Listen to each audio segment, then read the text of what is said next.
Bonsoir mesdames, messieurs, merci d'être avec nous. Je commencerai mon entrée en matière en vous parlant de réfugiés. 114 millions de personnes à travers le monde sont réfugiées. Ce sont les chiffres assez ahurissants de l'Organisation des Nations Unies pour les réfugiés.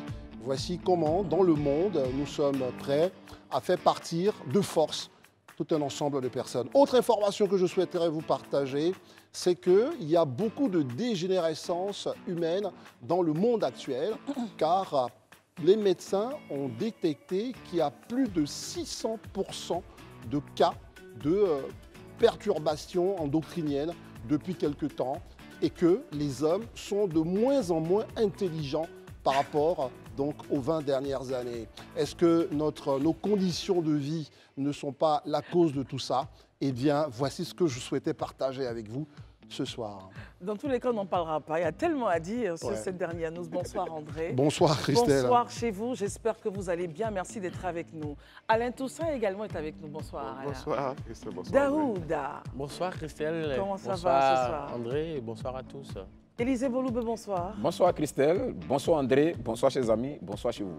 Bonsoir à vous tous, Christelle et bonsoir. tous les amis. Merci d'être là et d'être très généreux de venir ici permettre à nos concitoyens de comprendre les clés de l'actualité. Bonsoir.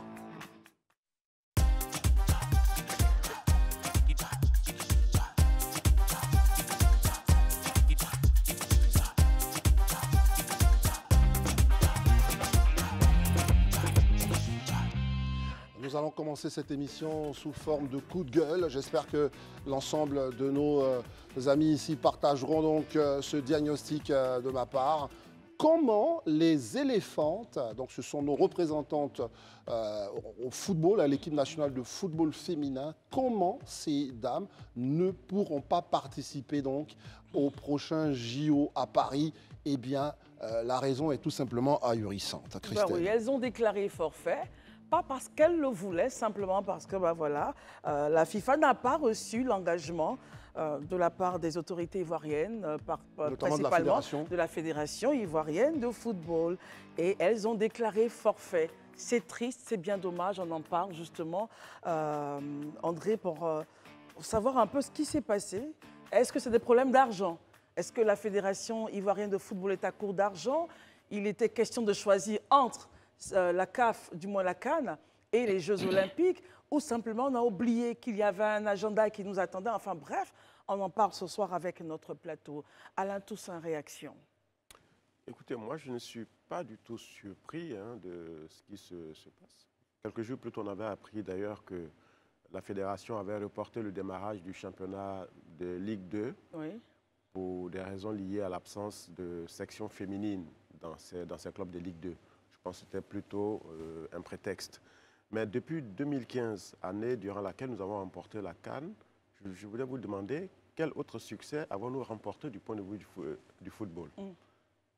Pas de succès. Cela veut dire que notre football ne s'appuie pas sur une organisation structurée. Au contraire, ces dernières années, on a assisté à des palabres, des chamailleries, etc., qui ont fortement pesé sur ce sport dans le pays. Et c'est dommage que les femmes, les jeunes filles qui pratiquent ce sport soient empêchées de participer à en tout cas aux éliminatoires des Jeux Olympiques. Et déjà qu'elles sont éliminées de la CAN 2024, on se dit que finalement, à quoi cela sert-il d'avoir une section féminine? Et cela interroge aussi sur la responsabilité de l'État. Son obligation, je ne dis même pas son devoir de regard, mais l'obligation de regarder ce qui se passe du côté de la FIFA. Parce que cette fédération est en roue libre depuis quelques années, déchirée par des conflits, à n'en plus finir, alors que le même État investit des centaines de milliards dans des infrastructures. Et après la CAN, que deviendront ces infrastructures? Parce qu'on ne voit pas de quelle façon cette fédération, qui est incapable de permettre aux footballeuses de jouer, comment cette fédération pourrait-elle maintenir en état ces infrastructures? Donc, il y a quand même des questions de fond qui se posent. Et c'est vraiment urgent peut-être d'envisager juste après la CAN des états généraux du football en Côte d'Ivoire pour qu'on mette tout sur la table, qu'on choisisse les personnes, les organisations qui sont en mesure de nous défendre.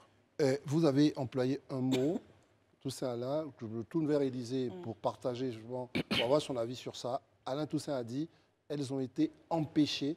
Vous pensez, quand vous vous mettez à la place d'un footballeur, tout ce qu'ils font, ils préparent des compétitions, c'est pour être au niveau international. Et là, est-ce qu'on imagine le sentiment qu'elles ont d'avoir été empêchées de participer à une telle compétition? Oui, j'imagine que ces jeunes dames-là doivent être certainement toutes affectées, hein, peut-être même abattues devant une telle annonce. Mais moi, ça m'horripile en ce sens que je me dis que j'ai du mal à comprendre que certains concitoyens soient tout le temps en train de brandir la mauvaise image de notre pays. Déjà que j'ai été choqué, hein, ça je vous le dis, vous voyez, je l'ai dit sur le plateau ici, par le fait même que l'IATF a été enlevé à la Côte d'Ivoire, que la Côte d'Ivoire ait renoncé même à l'organisation de l'IATF, parce qu'en termes d'image, j'ai trouvé que ce n'était pas bien. Et qu'on vienne nous dire qu'aujourd'hui, notre sélection... Pour ceux qui ne savent pas un peu ce que c'est que l'IATF, vous pouvez décrire. C'est la foire interafricaine, voilà, commerciale interafricaine, voilà, organisée par Afreximbank, et qui chaque 2 ans se tient, et qui est un grand rendez-vous, qui était censé se tenir en Côte d'Ivoire, pour lequel on avait accéléré les travaux du parc d'exposition, et qui au dernier moment, on a dû renoncer pour certaines raisons qui, pour moi, en réalité, mais l'État a avancé les raisons financières, des choses comme ça. Oui, un certain nombre de choses. Mais pour moi, ça a écorché l'image du pays. C'est pareil pour une telle situation. Moi, j'ai essayé de comprendre un peu et je me suis renseigné. Et les raisons qui me sont données, je trouve quand même que ce n'est pas normal. Exposez ces raisons-là, Élisée. Voilà. Ces jeunes dames n'iront pas pour la simple raison que la fédération, devant l'État de Côte d'Ivoire, a demandé à la fédération, pour chaque compétition, demande à chaque fédération de donner la liste de ces compétitions pour lesquelles l'État doit financer. Et vous donnez la liste, mais l'État ne peut pas tout financer. Donc, les fédérations ont la responsabilité de chercher des ressources additionnelles pour pouvoir permettre à ces compétitions, à leurs équipes de pouvoir passer à ces compétitions. Et dans la liste qui a été donnée à l'État de Côte d'Ivoire par la fédération, ils ont ôté la partie du mondial, des JO, au profit de la CAN. Ils ont ôté donc la fédération. Au profit de la CAN, parce qu'ils avaient le choix entre la CAN et puis les JO. Donc, ils ont opté pour la CAN et ils ont laissé les JO.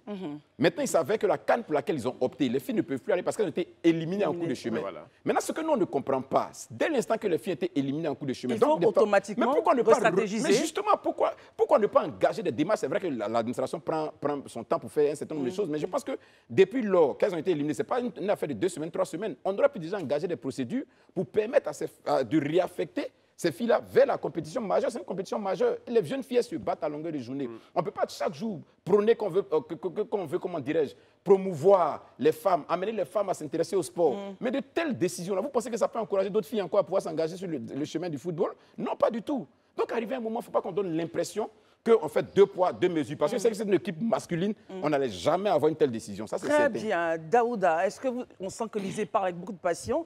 Et la chose est quand même, la pilule est difficile à avaler. Est-ce que vous pensez que c'est une question de finances, d'agenda, où il y a un laisser-aller au niveau de l'encadrement technique? Enfin, votre idée. Je pense qu'au-delà de l'aspect financier, il y a la négligence administrative. Parce qu'aujourd'hui, on est en train de parler du football féminin. Mais ce cas n'est pas léger au niveau du football seulement. Pour ceux qui se rappellent encore, Rit Gbagbi et Chiché Sec, qui doivent compétir à ces mêmes JO, ont envoyé un courrier au comité olympique pour se plaindre de négligence parce que dans les règles de la taekwondo, de la World Taekwondo, il faut que le pays, la fédération, accepte à chaque fois l'invitation pour que les gens puissent venir compétir. Donc, c'est pour dire qu'à un moment donné, en Côte d'Ivoire, il faut que nos fédérations prennent en charge à bras le corps cette problématique. Donc, ce n'est pas un problème pour moi qui est inhérent seulement au sport féminin, mais c'est inhérent à pratiquement tous les sports qu'on appelle sport mineur en Côte d'Ivoire. Or, généralement, le sport dans lequel on investit le plus d'argent, généralement, c'est eux qui nous apportent en griffe, qui ne nous apportent pas grand-chose. Parce que vous parlez là des éléphants de Côte d'Ivoire. Je parle des éléphants de Côte d'Ivoire, oui. Mais quand on regarde un Chiché Sek Salah, Rit Gbagbi, qui nous envoie des médailles d'or à tout moment, je pense qu'on devrait courir pour les aider, pour qu'ils puissent compétir, pour que le drapeau orange, blanc, vert puisse flotter lors des JO. Mais malheureusement, la négligence, peut-être la mauvaise gestion de l'argent au niveau des fédérations pose problème. Alain Toussaint, vous qui êtes un observateur quand même averti, est-ce qu'aujourd'hui, au regard de tout ce qui se passe dans, on va dire, ce que je peux appeler la gouvernance du sport en Côte d'Ivoire, c'est pas ce qui explique, quand même, on a connu les Bimpegate et puis ça, cette situation, c'est ce qui explique qu'aujourd'hui, un Premier ministre porte donc le sport au-delà de la CAN. Ben oui, évidemment, puisqu'on a observé quand même un sentiment d'impunité dont peuvent se prévaloir les responsables du football en Côte d'Ivoire. Et pour la CAN, il faut que le Premier ministre, qui a déjà toute la charge de l'activité gouvernementale, prenne encore ce portefeuille parce qu'il ne veut pas qu'on soit confronté à un échec au mois de janvier et février prochain. Ce que je voulais ajouter au propos de Daouda et Élysée, on dit souvent qui peut le plus, peut le moins. Je pense que la question budgétaire qui peut justifier le forfait de notre sélection est quand même assez mince. Vous pensez que la Côte d'Ivoire en est à 200, 300 millions franchement, de préparation. Il faut impérativement, moi je ne fais pas de politique, je veux dire, j'ai assisté comme beaucoup d'Ivoiriens à la bataille pour la FIF, je suis observateur, mais je pense qu'il serait temps vraiment qu'on fasse table rase de tous ces gens qui sont là depuis 20 ans, 30 ans, qui ne nous apportent pas grand-chose. Et le trophée de 2015, pour moi, est un cache-sexe. C'est l'arbre qui cache la forêt de nos problèmes, de notre misère, un championnat qui n'attire pas la foule. Vous demandez aujourd'hui aux gamins de la rue de nous donner le nom de 2 ou 3 footballeurs du championnat de Division 1, enfin, ils en seront incapables. Alors qu'il y a 30 ans, on connaissait quasiment l'effectif, les grands footballeurs du pays. Donc, la question que moi je pose, M. Alain, c'est que est-ce que l'attractivité au niveau du sport dans les stades, c'est de la responsabilité de la FIFA? Je ne pense pas. C'est la responsabilité des clubs. C'est l'organisation. Si vous avez un championnat qui est structuré, si vous avez des clubs qui bénéficient de l'appui d'abord institutionnel, administratif et autres, évidemment, les gens iront au stade. Mais la plupart des citoyens préfèrent rester devant leur téléviseur pour regarder les matchs qui ont des championnats étrangers. Donc là, il faut vraiment tirer sur la sonnette d'alarme. Pour ajouter à ce que vous dites et pour permettre quand même à Daouda et à nos téléspectateurs de comprendre, évidemment que c'est un tout. Les clubs sont responsables, évidemment, on va dire, de l'attraction, de la mobilisation des supporters. Mais c'est un tout. Parce qu'aujourd'hui, qui est le responsable justement de on va dire, du spectacle produit? C'est la Ligue qui est affiliée à la fédération. Donc c'est quand même de leur responsabilité de faire en sorte que notre football soit un football qui soit attrayant. Voilà. Et en même temps, tout à l'heure dans les propos d'Alain Toussaint, il disait que les responsables du football ivoirien travaillent souvent sans contrôle. Oui, c'est ce que je crois parce que... Peut-être pas seulement du football, mais de tous les sports. C'est parce que, il y a des règles de la FIFA qui demandent généralement que les États ne se mêlent pas de la politique de ces associations. Mais en même temps, nous savons que ces associations vivent des deniers publics. Et quand on voit la CAN qui est organisée, les centaines de milliards dans les stades, ce n'est pas la FIFA qui les investit, c'est l'État de Côte d'Ivoire. Donc ce sont les impôts des vendeuses d'Orange, de ceux qui sont dans les marchés, des fonctionnaires, des travailleurs du privé, qui permettent de financer ces infrastructures. Donc il y a une obligation de réserve. Et puis au-delà de cela, quand l'équipe nationale de Côte d'Ivoire joue, on commence la compétition par quoi? Par l'hymne national. Ça veut dire que c'est l'État qui est engagé. Et donc, il est de la responsabilité de l'État, et j'espère que le Premier ministre le fera, d'avoir un droit de regard, une obligation de regard, j'allais même dire, sur l'activité du football en Côte d'Ivoire. Voilà, on ne peut pas empêcher des jeunes dames d'aller jouer au football pour des raisons budgétaires. Et encore, pour combien de francs, excusez-moi, quand même. En tout cas, on a essayé de... Élysée a un point à rajouter sur ça avant qu'on puisse progresser. Oui, je pense que Alain a dit et bien dit tout ce qu'il fallait. Juste que je voudrais dire que faut qu'on comprenne que quand on a des postes de responsabilité, il y a des décisions qui peuvent être des mauvais signaux. Il y a des décisions qui peuvent être des mauvais signaux. Aujourd'hui, on est en train d'encourager les jeunes à aller vers les métiers du sport. Mais c'est déjà même ceux qui pratiquent le sport sont découragés de cette manière. Mais comment des jeunes vont vouloir s'investir dans le sport? C'est contradictoire. C'est-à-dire que vous ne pouvez pas appeler des jeunes, recruter plus de 5000 jeunes vers des métiers de sport. Et on a à peine 22 demoiselles qui ne peuvent même pas effectuer le voyage pour aller compétir. Mais c'est quel signal on donne? Donc, arrivé un moment, il faut que les décisions qu'on prend là, on tienne compte de la cohérence de nos politiques avec ces décisions. C'est vraiment important. Très bien. Alors, on était donc dans le foot, dans le sport. On ne sourit pas beaucoup. Je pensais que la musique allait nous faire sourire, mais non. Là encore, on ne va pas beaucoup sourire puisque c'est une irruption des relations diplomatiques un peu orageuses entre la Côte d'Ivoire et le Mali qui viennent donc complètement remettre en cause le projet de concert de Salif Keïta à Abidjan. Que se passe-t-il dans ce dossier, Christelle? On veut en savoir un tout petit peu plus. Ben oui, alors un concert doit se faire le 17 novembre, ici au Palais de la Culture en Côte d'Ivoire. Malheureusement, des voix s'élèvent pour dire non et d'autres soutiennent le oui. Salif Keïta est un ami de la Côte d'Ivoire, un enfant même de la Côte d'Ivoire, j'allais le dire. Des voix s'élèvent parce qu'il aurait peut-être pratiqué l'omerta lorsque la crise entre la Côte d'Ivoire et le Mali due aux soldats donc, qui étaient détenus là-bas faisait rage, Salif Keïta n'a rien dit, il n'a pas apporté de soutien. Il n'a rien dit. Il n'aurait rien dit en tout cas. On lui reproche de n'avoir rien dit ou d'avoir dit quelque chose. D'avoir été les deux, d'avoir été un peu trop silencieux, un peu en faveur de la Côte d'Ivoire, son pays, son deuxième pays. Il semblerait, d'après ce qu'on a compris, que Salif Keïta aurait parlé de mercenaires qui seraient venus attaquer son pays, tout ça. Donc en fait, il a pour beaucoup d'Ivoiriens, il a pris parti. Il a pris parti. Et certains estiment également qu'il n'a pas vraiment parlé en faveur de la Côte d'Ivoire. Alors, qu'en pensez-vous, les amis? Je sais que sur ce plateau, il y a des oui, il doit faire ce concert. Il y a des non, il ne doit pas le faire. On commencera par le oui. Oui. Alain Toussaint est d'accord. Il faut que Salif soit là le 17 novembre pour ce concert. Oui, mais écoutez, je pense que la culture, c'est ce qui reste entre les peuples quand des gouvernements ne se parlent plus. Parce que la musique voyage à travers la télévision, à travers la radio et aujourd'hui à travers les réseaux sociaux. Et on peut faire tous les procès à Salif Keïta, sauf celui d'être un anti-ivoirien. Il a commencé sa carrière en 1974 ici à Abidjan. Voilà. Et il a défendu, il continue de défendre la cause de l'Afrique et des Africains au-delà des océans. Dans les années 80, il était le porte-flambeau de la lutte contre le racisme, avec d'autres artistes, Alpha Blondy, Johnny Clegg, Angélique Kidjo, qui ont donné leur dignité aux Africains. Donc, je ne comprends pas qu'on prenne prétexte d'un conflit, d'un malentendu entre la Côte d'Ivoire et le Mali pour l'empêcher de venir tenir un concert. Et j'ai vu une vidéo d'ailleurs hallucinante d'un groupe de jeunes qui dit la jeunesse ivoirienne. Je ne sais pas qui représente cela. Voilà, c'est ça. Nous, les jeunes de Côte d'Ivoire.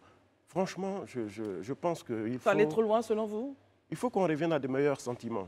Salif Keïta, c'est un Africain, c'est un Ivoirien.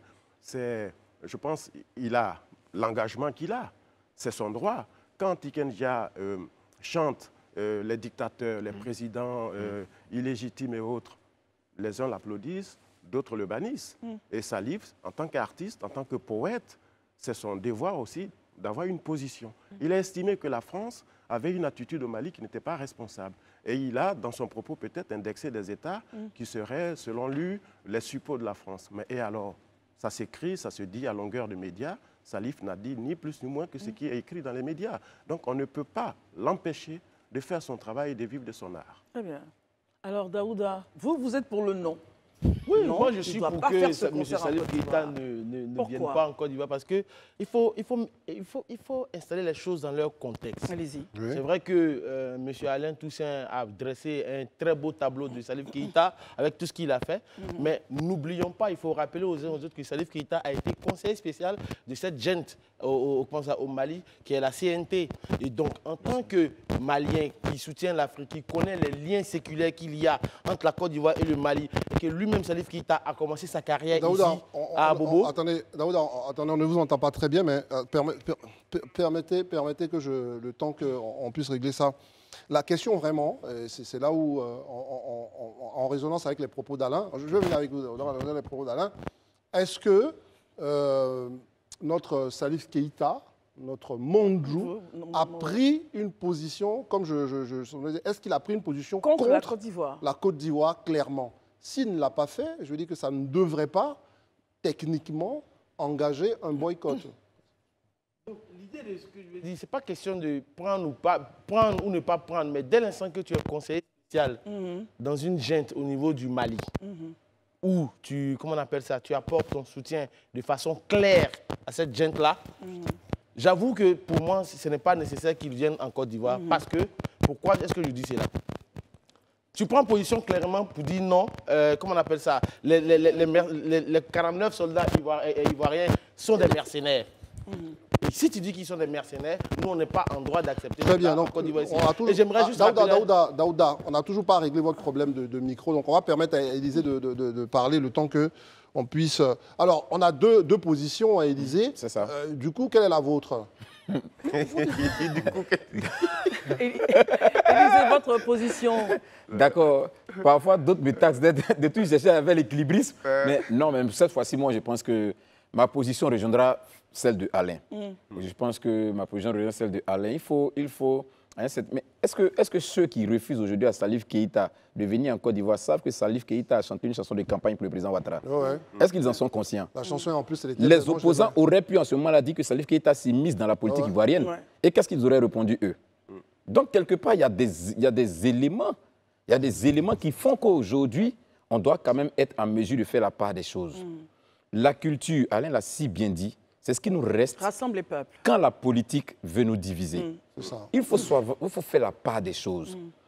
Moi, je prends un exemple typique, mais on a notre compatriote Tikenja qui tient des positions, ou même il cite nommément des chefs d'État. Cela ne l'a pas empêché d'aller faire des concerts dans ces pays-là. Non, mais là, il a eu des problèmes aussi. Quelquefois. Mais dans beaucoup de pays où il est même parti aussi, où il a même fustigé, mais où il a même fait des concerts. Non, en réalité, sans vous contredire, je veux juste vous dire que il n'y a pas que Salif Keïta, il y a même les Tikenja et bien d'autres. Exactement. Donc, je veux dire qu'à un moment, il faut qu'on arrive à comprendre que la culture va au-delà. C'est vrai que dans le contexte, il a pris une position. Il n'a pas, que peut-être beaucoup n'ont pas partagé. Mais ce n'est qu'une position. Ce n'est qu'une position. Après, est-ce que parce qu'il a pris la position, tous les succès que Salif Keïta a connus au niveau de la musique ont changé? Ça fait qu'il devient non moins un artiste? Non. Donc, il faut savoir faire la part des choses. Moi, je dis et je répète, tant que on peut prendre une position, qu'elle soit politique, et que cela ne doit pas nous conduire à nous déchirer, nous tuer, ça, pour moi, c'est encore acceptable. Donc, il faut faire vraiment la part des choses. Très bien. Il n'y a pas eu mort d'homme quand il a pris la position. Ça, il faut le reconnaître aussi. C'est vrai que ça a été un peu grave pour certains, mais cela ne doit pas justifier que nous, en retour, qui estimons et qui faisons la promotion de la liberté d'expression, puissions lui interdire de pouvoir faire ce concert. Très bien, Élisée. On va revenir avec vous. Moi, je veux parler quand même d'une sorte d'effet domino. C'est-à-dire que, est-ce que hier, le fait d'avoir accepté qu'on boycotte qu'on empêche certains artistes de faire leurs concerts, ça a été le cas de Fally à Paris, d'autres Africains, etc. Est-ce que ce n'est pas ça qui commence? Parce que finalement, la culture, c'est que si je ne suis pas intéressé par un concert, je peux l'interdire. Alors qu'en fait, il suffit de ne pas y aller, quoi, en fait. Ben oui, tout simplement. Donc, est-ce que cet effet domino n'a pas joué dans l'affaire? Oui, bon, on peut d'ailleurs observer que très souvent, les artistes zaïrois dont Fally sont empêchés par leurs compatriotes de tenir des spectacles en France, mais il ne faut pas prendre la culture en otage. On est opposant à un régime, il y a d'autres façons de s'opposer à travers des déclarations, mais les artistes sont des êtres, des hommes et des femmes libres qui ont le choix d'aller chanter partout où ils veulent. C'est ça. Daouda disait tout à l'heure que Salif Keïta serait un membre du CNT. Conseiller. Conseiller du CNT. Bon, je n'ai pas appris que la Côte d'Ivoire aurait... Monsieur Alain, informez-vous, il a démissionné dernièrement. Attendez, je vais terminer. Il termine. Je n'ai pas appris que la Côte d'Ivoire aurait rompu des liens diplomatiques avec le Mali et qu'on n'aurait plus de représentants du Mali en Côte d'Ivoire. Donc ça veut dire que ceux qui sont les représentants de ce pouvoir au Mali ont encore une attache avec les autorités du pays. Ils ne sont pas personnellement Donc qu'on soit ancien ou membre du CNT ne peut pas être un prétexte à des individus pour empêcher que, par exemple, Salif puisse se produire. Alors, dans votre argumentaire, est-ce qu'il y a aussi d'autres artistes ivoiriens? Justement, c'est à ça que j'en venais. Oui. Parce que je vois M. Alain en train d'avoir une indignation que je trouve à géométrie variable. Parce que Didi B, notre star Didi B qui vient d'avoir un trophée au Trace Music Award, mais son concert a été annulé à Bamako. Il devait tenir un concert le 24 septembre. Dernier. Oui, malheureusement, il n'a pas pu le faire. Mais en la réalité... Et pourquoi n'a-t-il pas tenu le concert? J'aimerais bien savoir la raison. La raison, elle est toute simple, monsieur Alain. Oui. Aujourd'hui, disons les choses clairement. Ce n'est pas l'État de Côte d'Ivoire qui empêche M. Salif Traoré de faire son concert en Côte d'Ivoire. Salif Keïta de faire son concert en Côte d'Ivoire. Ce n'est pas l'État malien qui a empêché M. Didi B de faire son concert au Mali. Ceux qui empêchent, c'est des ressortissants maliens et ivoiriens qui estiment avoir été fouettés dans leur orgueil. Des familles qui ont vu leurs parents, leurs enfants, leurs frères, leurs sœurs pris en otage par une junte pendant des mois et des mois, qui estiment que non, vous ne pouvez pas avoir le beurre, l'argent du beurre et le sourire de la fermière. Ce n'est pas possible. Oui, mais Salif Keïta n'est pas le chef de ce que vous appelez la junte. Il était le conseil spécial de cette junte. Oui, mais écoutez, moi aussi je fus conseiller d'un chef d'État.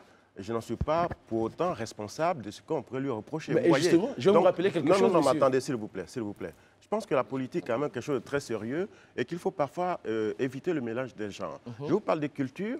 Là où vous me parlez de ressentiment, je comprends évidemment la peine des familles des 49 soldats.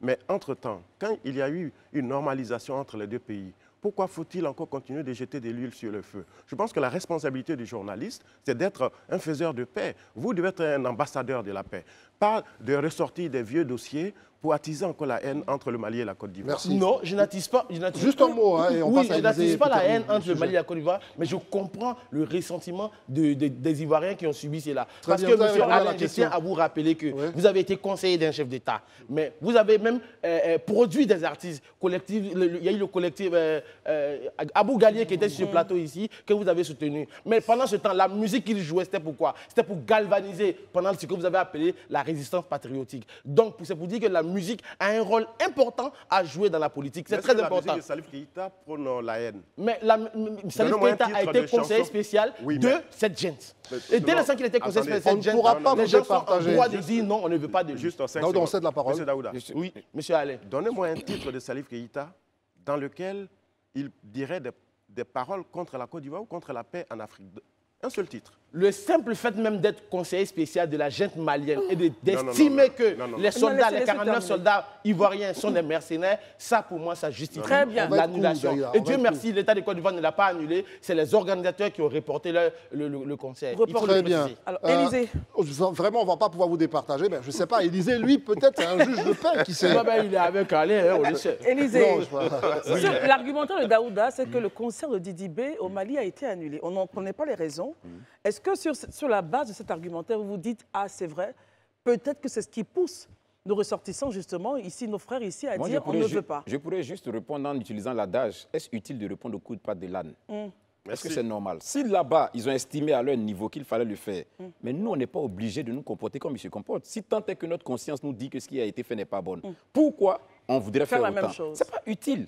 Voilà, donc à un certain moment, il faut qu'on comprenne. Et tout à l'heure, il disait que non, ce n'est pas l'État de Côte d'Ivoire qui ne veut pas que le concert ait lieu, mais c'est des Ivoiriens, c'est des citoyens. Mais l'État a le garant d'assurer et de veiller à ce qu'il y ait un climat de paix et un climat de sérénité pour les manifestations culturelles. Très Ça, bien. c'est important. Donc, Merci, si Élysée. des gens commencent à lever la voix, l'État peut réagir pour leur dire que notre pays est un pays d'ouverture, un pays de paix. Et parce que notre père fondateur au football, il nous a toujours envoyé vers la voie de la paix, nous aussi en retour, on fera la paix. Donc, quand Voilà, c'est comme merci. ça, on se rappelle de notre hymne national, pays Daouda. d'hospitalité. Non, à un moment donné, il faut arrêter de faire l'hypocrite dans ce genre de situation. C'est très important aussi. En monsieur tous les Daouda. cas, dans tous Daouda, les vous n'allez cas, plus avoir la parole. Mais désolé, monsieur André, parce qu'en même temps, je suis seul contre deux. Très bien. dans tous c'est les pas cas, grave. Salif Keïta dit, ça fait 2 ans, ça fait longtemps qu'il n'est pas venu en Côte d'Ivoire. Il vous attend. Il est Voilà. le bienvenu, d'ailleurs. Il est- Il ne viendra pas, c'est Bien, reporté. Bon, on verra. bien évidemment que la musique n'a que faire justement de ces clivages et autres conflits.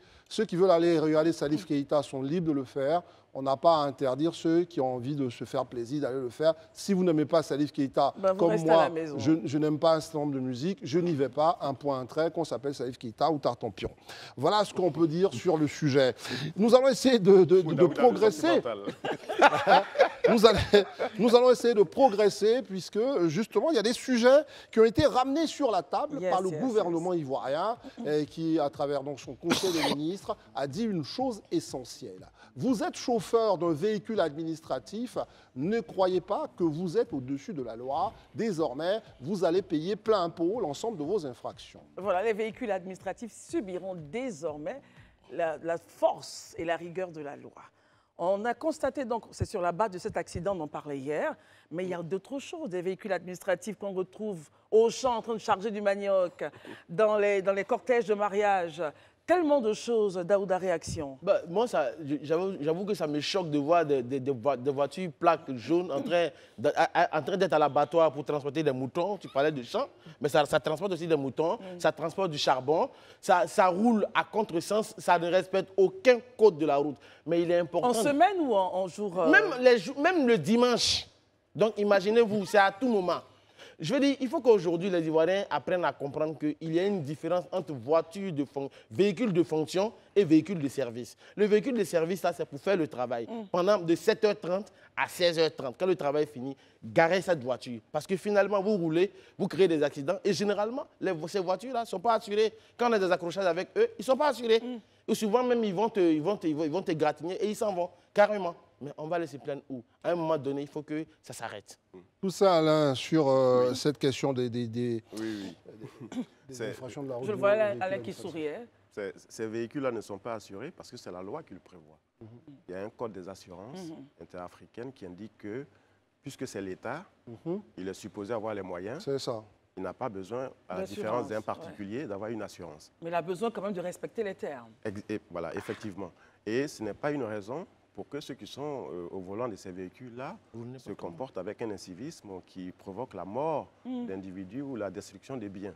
Donc, effectivement, il y a peut-être le régime de ces véhicules qu'il faut voir. Tout à l'heure, vous disiez véhicule de fonction, véhicule de service. Bon, OK. Le moment peu importe. Hein. Pourquoi ne pas envisager de financer peut-être par des prêts des véhicules qui serviraient aux travailleurs, plutôt que d'avoir ces plaques jaunes partout dans les rues qui vont dans un sens comme dans l'autre et selon leur gré.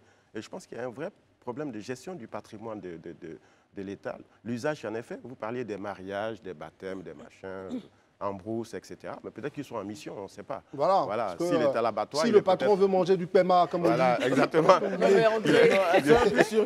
mais André, il est certainement en mission à l'abattoir. Monsieur Alain, si vous avez déjà été accroché par un véhicule comme ça, moi, à 3 h du matin, j'ai été accroché par un véhicule de plaque jaune.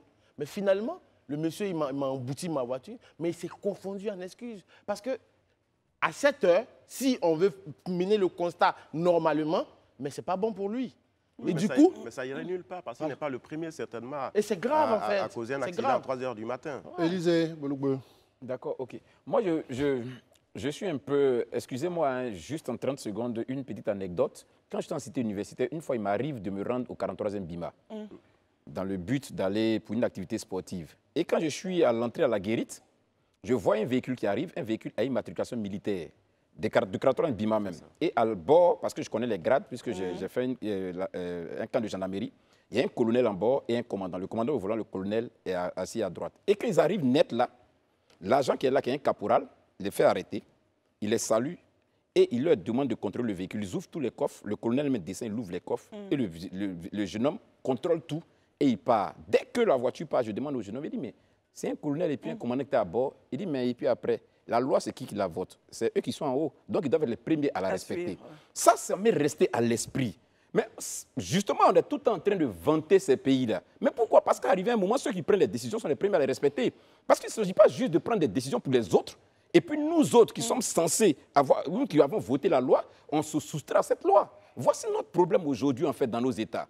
On ne peut pas être ceux-là qui sont censés réguler et puis nous-mêmes violer les principes de loi. C'est ça notre problème. Ces véhicules-là, comme on l'a dit là, c'est avec les impôts de tous les Ivoiriens, on les paye. Mais alors, vous n'allez pas prendre les véhicules que tous les Ivoiriens ont cotisés pour vous mettre à disposition et venir faire du tort aux Ivoiriens. Il y a un problème. Et ça, c'est des choses sur lesquelles on doit taper. Mais justement, le gouvernement dit tout ça, ça s'arrête. Oui, je salue cette décision du gouvernement.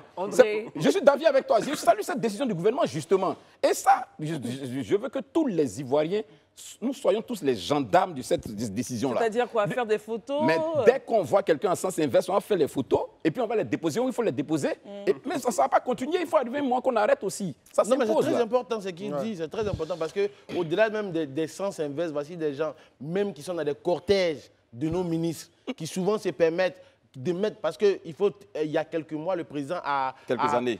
Non, il dit il y a quelques mois. Par rapport aux sirènes par rapport aux gyrophares pour les ministres.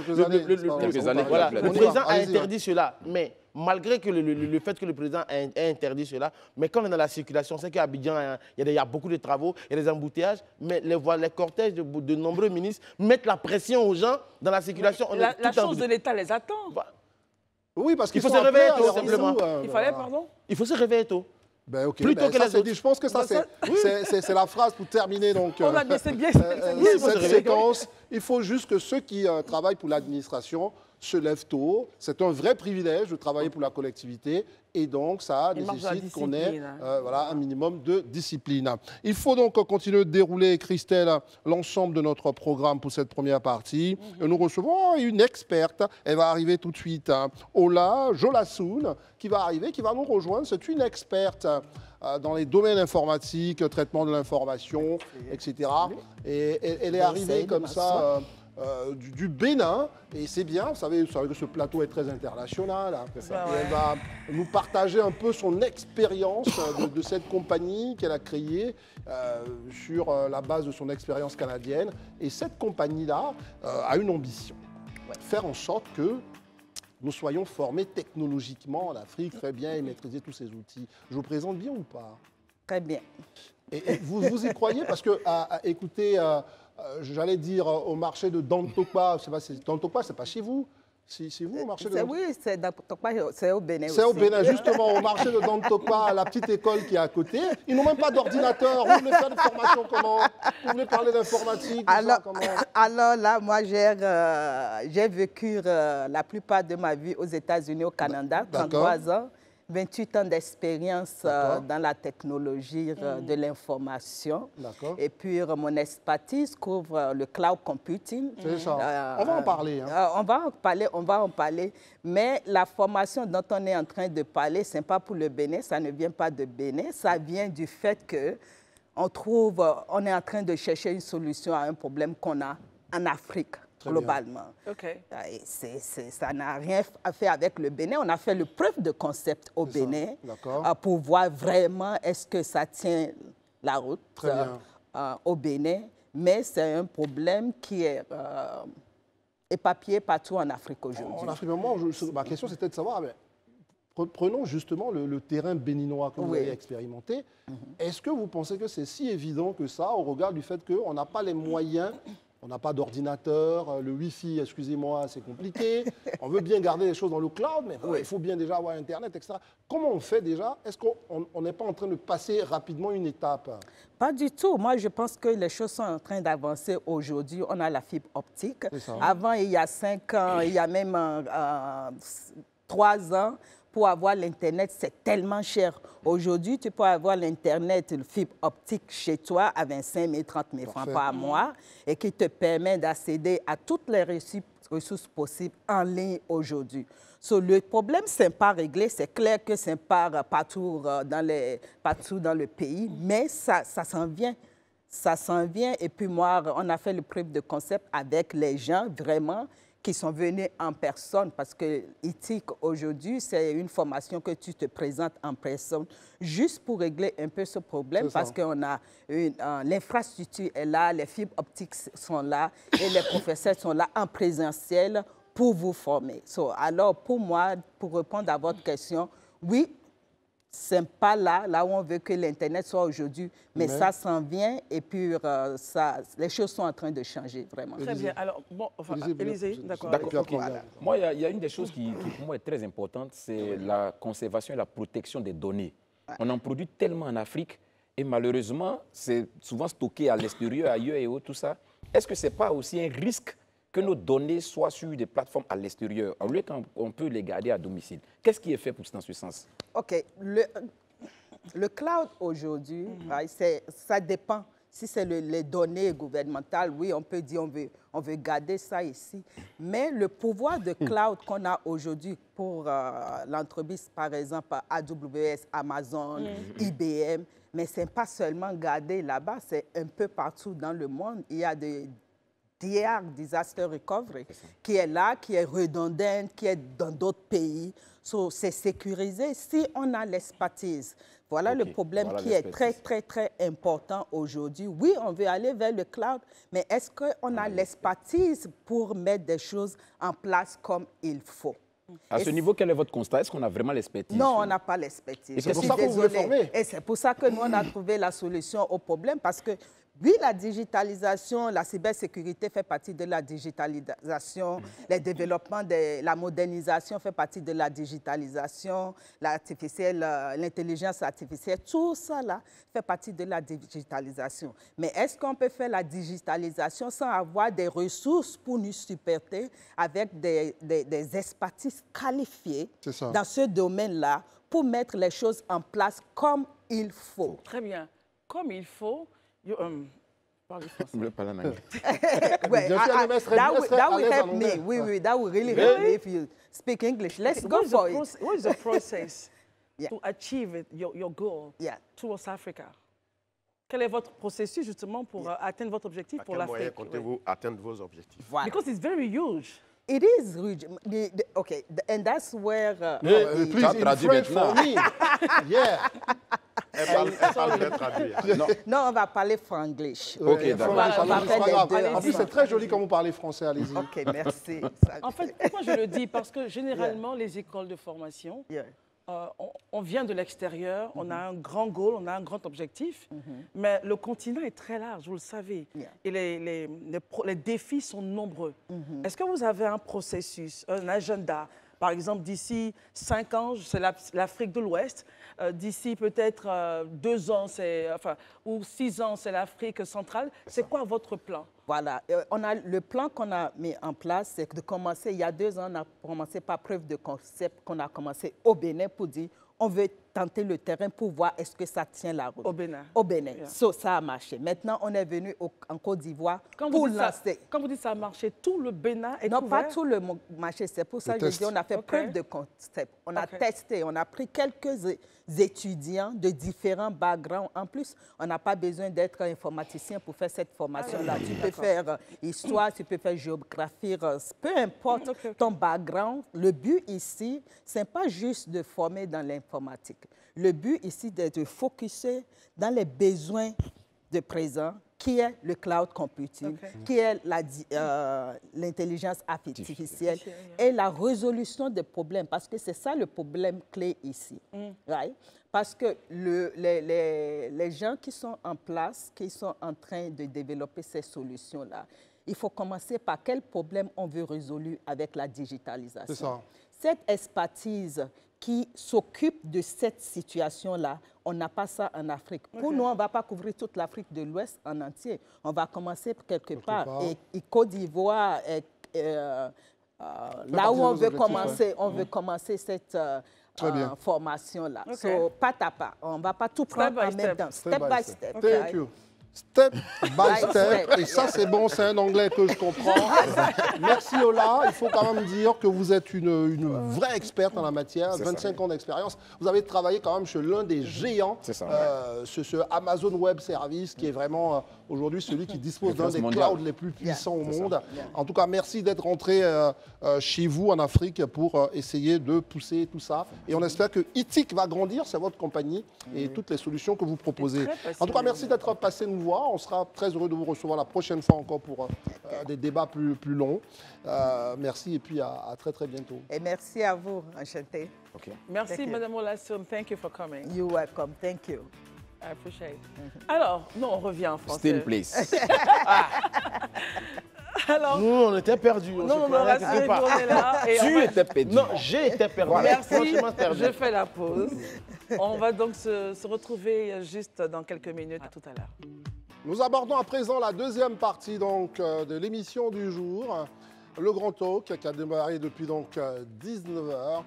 Et vous avez pu suivre avec nous justement les décryptages respectifs d'Élisée Boloubeux, d'Alain Toussaint, de Daouda, qui bien sûr va nous rejoindre dans un instant. Et bien sûr, tout ça sous la présentation de Christelle, qui est bien là, et moi-même. Mais non, je voulais quand même rappeler une pensée de Félix Houphouët-Boigny qui a dit « Il préfère l'injustice au désordre, moi aussi ». Parce que certains ont du café, je vois Alain Toussaint même qui en boit.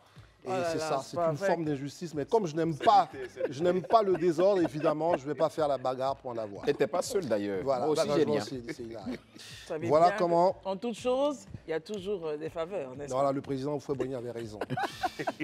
Amara Koulibaly est le directeur du service civique d'action pour le développement. Vous connaissez cette grande idée donc, du gouvernement Alassane Ouattara dans le cadre de l'année de la jeunesse, qui est de faire en sorte que les jeunes, tout en s'épanouissant, puissent aussi se retrouver, on va dire, en conformité avec les règles de la société. Donc la création de ce service civique à travers un office. Mais il fallait justement mettre en place une action qui est en rapport aussi avec le développement, d'où le service civique d'action pour le développement. Aujourd'hui, on en parle avec lui.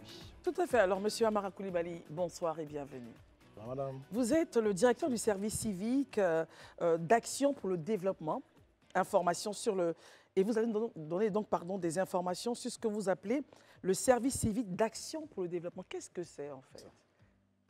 Merci, madame. Je voulais déjà vous remercier pour l'opportunité que vous nous donnez de parler de cette initiative importante du gouvernement, comme votre collègue l'a dit tout à l'heure. Le service civique, c'est déjà l'ensemble de la définition basique. Hein. C'est vraiment l'ensemble de toutes les actions qui vont concourir à l'épanouissement de la personnalité de l'individu, du jeune, pour en faire surtout un citoyen conscient de ses devoirs vis-à-vis de la communauté et vis-à-vis de l'État. Voilà la définition basique du service civique. Quand vous rajoutez d'action et développement, il s'agit justement de former des jeunes qui sont, comme je l'ai dit, conscients de leurs devoirs vis-à-vis de la communauté, vis-à-vis de l'État, et donc des jeunes qui sont au service du développement de leur communauté. Voilà l'idée essentielle qui a guidé l'appellation du service civique d'action pour le développement, des jeunes engagés pour le développement de leur pays. Alors, comment se met en place cette idée donc, de faire en sorte que les jeunes, tout en étant donc, formés au civisme, deviennent des acteurs de développement? Qu'est-ce que vous avez mis en place? Qu'est-ce que le ministère de la promotion de la jeunesse a mis en place justement à ce propos? Dans ce sens-là, nous avons un outil essentiel qui est le centre de service civique. Le centre de service civique répond à un triptyque. On va dire resocialiser, former et insérer. Et donc, dans ce sens-là, dans les centres de service civique, nous allons faire en sorte de pouvoir inculquer des valeurs civiques et citoyennes aux jeunes. On va faire également la mise en capacité professionnelle parce qu'on va travailler dans la première phase sur la resocialisation. On va travailler sur le j'allais dire, le savoir-être du jeune dans un premier temps. Mais bien entendu, ce n'est pas tout. Puisqu'on a parlé d'acteurs du développement, il faut pouvoir mettre en capacité professionnelle ces jeunes-là. Et donc, dans un second temps, il s'agira de former ces jeunes à divers métiers. Et puis, le troisième temps, le dernier, pouvoir insérer ces jeunes-là dans le tissu socio-économique. Quel est le profil des jeunes que vous avez au niveau du service civique? Et comment vous les recrutez? Peut-être qu'il faut déjà faire la précision. Les jeunes au niveau du service civique d'action pour le développement. Parce qu'en réalité, le service civique s'entend aujourd'hui en Côte d'Ivoire de 3 outils. Il y a 3 outils. Le premier outil, c'est le service civique d'action pour le développement, qui va donc assurer la prise en charge des jeunes en situation de vulnérabilité. On a un deuxième outil qui va faire la promotion de l'engagement citoyen. Et donc, c'est le volontariat, le bénévolat. Et puis, le troisième qui va encourager l'enseignement civique et citoyen au niveau de la jeunesse, mais également qui va favoriser le brassage des jeunes. Je pense que vous avez déjà entendu parler du campus citoyen. C'est le service national des jeunes. Voilà les 3 outils. Si je reviens sur le premier, qui est le service civique d'action pour le développement, qu'on appelle communément le SCAD. Le SCAD, la population cible du SCAD, il faut déjà avoir l'âge compris entre 14 et 35 ans. 14 et 35 ans. Et 35 ans. Il faut être, j'allais dire, sans emploi, sans qualification. On a des jeunes qui sont en situation d'échec scolaire ou alors des jeunes analphabètes qui n'ont jamais eu l'occasion d'aller à l'école, donc des jeunes non scolarisés. Et puis, il s'agit de jeunes majoritairement qui sont à risque de basculer dans la marginalisation sociale. Donc, ce sont ces jeunes-là qui sont les populations cibles du service civique d'action pour le développement qu'on va recevoir sur nos différents centres de service civique. Très bien, Alain. Question, oui, Alain. Rapidement, la cartographie, est-ce qu'on a une idée en termes de pourcentage de la provenance de ces jeunes par rapport aux 31 régions de Côte d'Ivoire? Est-ce qu'il y a une région qui est particulièrement ciblée ou... Et en même temps, aujourd'hui, du coup, quand il pose la question par rapport à la provenance des jeunes, du coup, aujourd'hui, peut-être que, quel est votre maillage du territoire par rapport à ce... Oui, par rapport au centre de service civique. Aujourd'hui, nous avons 5 centres de service civique qui sont opérationnels. Je vais citer assez rapidement. On a le centre de Bembresso, qui est à Songon, je pense que qui est le plus connu. Bien sûr. Avec la question des congés anticipés. On a le centre de Guédipo, qui est dans la sous-préfecture du Sago, à Sassandra. Nous avons le centre de Gengereni, qui est à Bundiali, qui est dans le département de Bundiali. Et puis, nous avons 2 centres à Boaké. On a le premier centre de service civique. Et puis, un second centre de service civique qui a été inauguré en avril 2023, en mars 2023 de cette année, et qui est un centre de grande capacité d'accueil. Parce que ce qu'il faut dire, c'est que les précédents centres avaient des capacités d'accueil qui tournaient autour de 150, 200. Je pense que Le plus grand à l'époque, c'était Bembresso, qui faisait 250. Alors que là, aujourd'hui, on parle de centres de service civique qui ont une capacité d'accueil de 500 jeunes. Ouais, donc sur les 5 centres, ils sont combien en ce moment de jeunes? En ce moment, il y a le centre de Bembresso, où il y a 150 jeunes qui sont en formation. Nous avons le centre de Boaké 1, où il y a 150 jeunes filles également qui sont en formation. Et il y a le centre de Boaké 2, dont la fin de la formation sur les centres est prévue pour le vendredi prochain. Très bien, donc ceux-là vont sortir vendredi. Alors, qu'est-ce qui s'est passé pour eux? Ils ont eu quel type de formation? Comment on a essayé de les récupérer, donc pour les resocialiser et justement de les reprojeter en termes d'insertion? Qu'est-ce qui s'est passé au fond? Mais avant, comment vous les recrutez? Enfin, ça se passe comment? Les parents viennent eux-mêmes dire mon enfant, j'ai l'impression que ça ne va pas, ou des personnes décident, par exemple, dans le quartier, il y a 2-3 jeunes qui ne font rien. Comment ça se passe justement? Quel est le processus de recrutement? Oui, le processus de recrutement répond effectivement aux deux points que vous avez énoncés.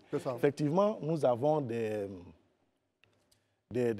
points d'inscription au niveau des préfectures, au niveau des mairies, au niveau des directions régionales, de la direction régionale départementale de la jeunesse.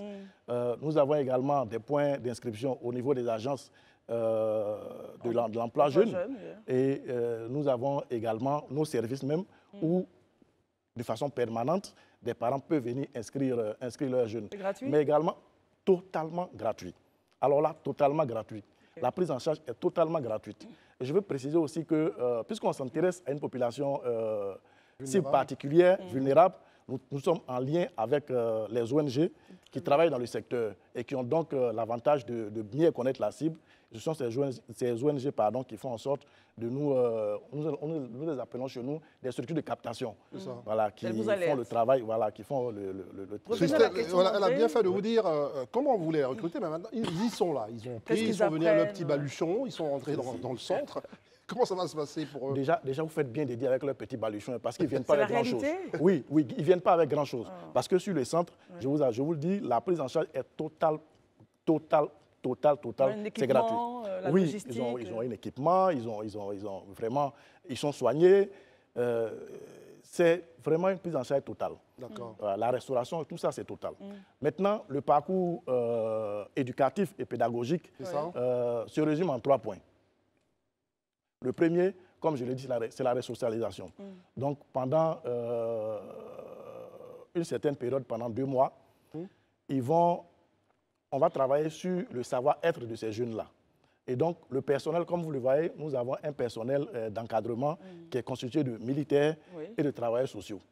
Et donc, militaires, je veux tout juste dire ici que les militaires sont là parce que, nous on le sait, les militaires ont la réputation de la rigueur, de la discipline. Voilà. Il s'agit vraiment de pouvoir inculquer ces valeurs-là à ces jeunes. Et il y a également, sur le centre, pendant la période de resocialisation, nous avons beaucoup de modules qui sont dispensés aux jeunes. J'allais dire les compétences de vie courante. Il faut faire en sorte que ces jeunes-là aient l'estime de soi. Il faut pouvoir inculquer à ces jeunes-là des notions de leadership, etc. Il y a également sur les centres des questions d'hygiène, de discipline générale, comme je le dis. Et il y a surtout pour les jeunes garçons et les filles d'un certain âge, des questions de santé sexuelle et santé de la reproduction.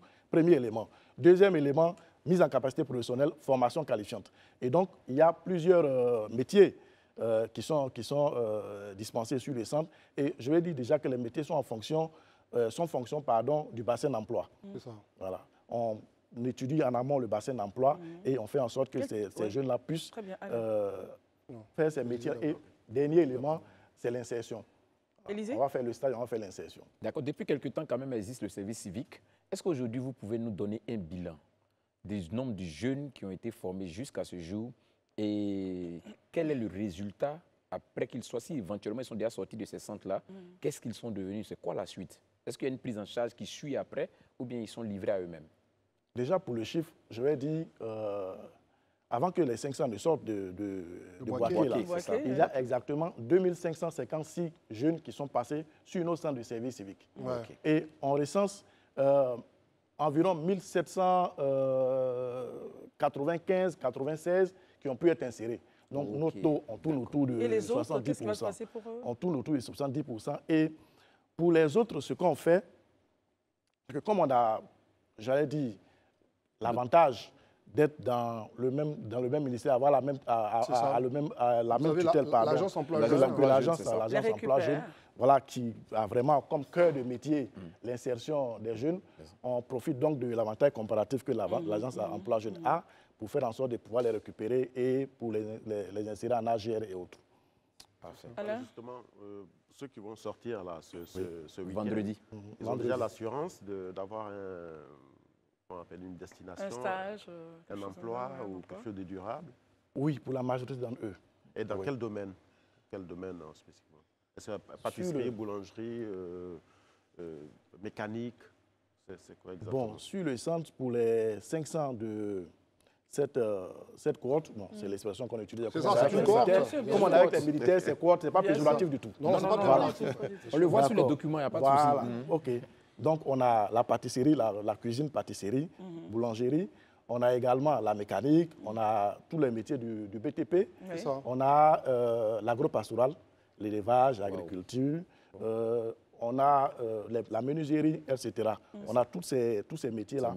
Je vais dire également qu'on est accompagné par la Chambre nationale des métiers de Côte d'Ivoire. On est en partenariat avec la Chambre nationale des métiers de Côte d'Ivoire. On a également la Chambre de commerce et d'industrie. D'ailleurs, pas plus tard qu'hier, on était en séance de travail pour regarder comment faciliter l'insertion de ces jeunes-là. Vraiment, le ministre met un point d'honneur à faire en sorte que ces jeunes-là puissent être insérés véritablement. Il y a certains dispositifs sur lesquels, j'allais dire, on part sur de 99, 100% d'insertion. Surtout le dispositif qui concerne les jeunes filles, Girl Power. Alors, moi, je vous poursuis sur ce thème-là. J'ai vu 1000 jeunes pour cette année, en tout cas sur l'ensemble des 5 centres. Est-ce que ce n'est pas un peu bas par rapport aux attentes quand même? Parce qu'on a 31 régions, des centaines de milliers de jeunes qui sont en souffrance sociale, économique, un besoin d'insertion. Et là, quand je regarde la capacité de vos centres, je me dis on est quand même largement loin des objectifs qu'on aurait pu espérer. Oui, mais en même temps, je vais dire quelque chose qui va vous rassurer. C'est que depuis juillet 2021, justement, le gouvernement, au vu des premiers résultats probants qu'on a pu obtenir avec nos différents centres, le gouvernement a décidé de passer à l'échelle, de faire passer à l'échelle le dispositif de service civique. Ce qui fait qu'il a été décidé de construire un centre de service civique de grande capacité, comme celui de Bouaké, dans chacun des 14 districts de Côte d'Ivoire. Et donc, le premier centre, c'est celui de Bouaké qui vient d'ouvrir. Il y a un centre qui est en construction à Daloa. Je pense que sûrement jusqu'à la fin de l'année. Un autre à Zopé un autre à Zopé, un à Korogo précisément, à Tchibonera Dougou. Et donc, le processus est vraiment en marche pour faire en sorte que l'ensemble du territoire national soit émaillé, que ces centres-là essaiment l'ensemble du territoire national pour qu'on puisse résoudre véritablement la question de ces jeunes. Est-ce que justement, cette ambition n'est pas un peu contrariée par le fait que l'outil économique, industriel est concentré sur Abidjan, voire juste un peu sur Bouaké? Parce que si vous allez à Bondoukou ou à, je sais pas, dans d'autres régions du pays, on ne trouve pas forcément... Pour l'insertion des voilà, jeunes. L'insertion des jeunes, le travail n'est pas forcément là-bas, c'est plutôt dans les services ou peut-être la fonction publique. Surtout en disant ça, c'est qu'on peut avoir des taux de récidive dus au fait que, par exemple, même quand on a été formé au nord du pays et que manifestement il n'y a pas beaucoup de boulot, qu'on vient à Abidjan, c'est là où il y a des lieux de tentation et puis on peut se retrouver très vite fragilisé dans la capitale. C'est ça. C'est vraiment... Oui, mais en même temps, c'est vrai qu'on en est conscient, mais l'idée de base, c'est justement de pouvoir amener ces jeunes à l'entrepreneuriat. C'est pour cela que j'ai oublié de le mentionner. Sur nos centres de services civiques, il y a l'initiation à l'entrepreneuriat. Parce qu'il faut faire en sorte que, c'est vrai, le tissu industriel n'est pas forcément épais partout sur l'ensemble du territoire national. Donc, il faut faire en sorte que ces jeunes-là aient cet esprit d'entrepreneuriat. Et donc, de facto, ils sont financés, de facto, par vous? Oui, bien sûr. Oui, ils sont financés. Et comme je l'ai dit là, avec l'agence emploi, voilà, avec le dispositif de l'emploi jeune, ils sont financés. Bon, là, je vois hein, les 14 centres qui sont prévus et autres dans les différents districts. Moi, je salue déjà cette initiative. Hein. Pour moi, on aurait dû tout faire même à l'intérieur du pays. Oui, parce que... Il n'y a pas que l'intérêt du pays. Non, j'explique par expérience. Nous qui avons eu l'opportunité de fréquenter à l'intérieur du pays, on sait, on a appris un certain nombre de choses qui aujourd'hui nous sont très utiles, qui forcément n'est pas très évident quand on est dans une agglomération, tout va vite comme à Abidjan. Donc ça aurait été bien. Mais ce que je veux surtout dire, c'est le profil des gens qui dispensent la formation. Puisque l'on aura 14, est-ce qu'on a les ressources pour pouvoir prendre en charge cette formation en question, puisque l'objectif derrière, c'est de les équiper, de sorte que quand ils sortent, ces pensionnaires-là, ils puissent quand même faire quelque chose à faire. Est-ce que ça aussi, on y a pensé? Oui, bien sûr. Déjà, parlant des formateurs, le profil des formateurs, mais les formateurs, ce sont vraiment des formateurs qualifiés. Ce sont effectivement des professionnels du domaine. Nous travaillons, juste pour vous dire, à Boaké, sur le centre de Boaké 2, mais c'est le lycée professionnel qui accompagne, qui dispense la formation sur le centre. Nous avons à Bembresso, qui a l'avantage même d'être mitoyen avec le lycée professionnel. Ce sont les enseignants du lycée professionnel qui viennent dispenser les cours. Moi, mon inquiétude, on sait très bien que ce sont des enfants ou des jeunes qui arrivent en situation difficile. Est-ce que vous avez des drop-outs, c'est-à-dire est-ce que vous avez des personnes qui n'arrivent pas à assimiler tout l'enseignement et qui partent avant la fin du processus? Est-ce qu'il y a des taux d'abandon? Est-ce qu'il y a des taux d'abandon, par exemple? Et comment est-ce qu'on les suit pour leur donner une autre chance? Comment ça se passe? Oui, on ne va pas faire de langue de bois, effectivement, il y a des abandons. Il y a des abandons. Est-ce que vous avez les raisons? En termes de proportion, en termes de proportion, en général, ça ne va pas au plus de 10%. Non, franchement, on ne va pas au-delà de 10%. Mais vous avez les raisons, est-ce que vous les suivez quand même parce que ce sont des enfants de la Côte d'Ivoire? En général, ce qu'on fait, on les refait. On les refait parce qu'il y a des structures. Au niveau, parce qu'on travaille également avec tout l'ensemble de l'écosystème de la protection sociale. Voilà, et donc, on refait ces jeunes-là pour qu'ils soient suivis par des dispositifs plus spécialisés, plus spécifiques pour leurs besoins. Alors, donc, évidemment que tout cela s'inscrit dans la montée en puissance, ou bien en tout cas dans ce qui a été estampillé par le gouvernement, Alassane Ouattara et ses ministres, comme l'année de la jeunesse. C'est ça. Et aujourd'hui, les jeunes de Côte d'Ivoire, est-ce que, justement, ce dispositif-là, qu'est-ce que vous entendez? Comment les jeunes le voient? Comment ils témoignent, ceux qui y sont passés, ceux qui, quand ils sont allés vers leurs amis pour en parler? Est-ce que vous avez des retours d'expérience, des témoignages? Oui, on a de très bons retours d'expérience, sans tomber dans l'autosatisfaction. Vraiment, on a de très bons retours d'expérience. Et je vous le dis, juste un exemple. Le centre de Bembresso avait besoin de recruter 150 jeunes. Mais on s'est retrouvé débordé. Franchement, on s'est retrouvé débordé. Les parents voient l'efficacité du projet. Oui, les parents voient l'efficacité du projet. Et donc, les parents souhaitent régulièrement que leur enfant intègre nos dispositifs. Élisée. Voilà. On a l'épisode encore des élèves du congé anticipé qui étaient à la Bembresso. Est-ce qu'après cet épisode, je dirais, le processus continue? Est-ce que pendant les vacances, les congés, on envoie des élèves venir se resocialiser dans ces centres-là pour repartir? Du coup, est-ce qu'il y a un programme spécifique par rapport à cette élèves, voilà, à cette cible-là, en fait? Oui, déjà, ce que je dis, il y a ce que le SCAD fait, il y a ce que l'Office du service civique national fait de façon classique, et puis il y a des opérations spéciales. Et donc, les jeunes de congé anticipé, c'est une opération spéciale. Mais au-delà, nous avons un dispositif, j'ai parlé tantôt de trois outils qu'on avait. C'est ça. Il y a le service national des jeunes, qui a un dispositif, un volet, qui est le parcours citoyen. Et concernant le parcours citoyen, ce sont des élèves, pendant les congés, ce sont des élèves qui sont recrutés, qui viennent sélectionnés, qui viennent dans ces centres-là pour pouvoir bénéficier d'une formation civique et citoyenne. Très bien. Alain?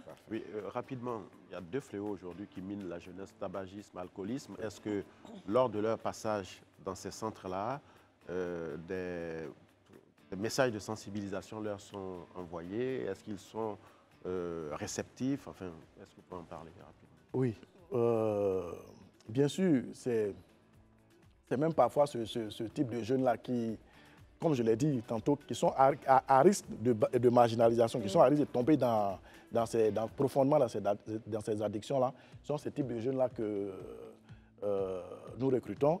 Et donc, régulièrement sur les centres, comme je l'ai dit, il y a vraiment des modules liés à ces différents fléaux. Pour rester dans la même veine, Kalin, est-ce que ces jeunes-là qui vont sortir bientôt seront utilisés comme ambassadeurs pour aller sensibiliser les autres par rapport à ces phénomènes de boissons et autres?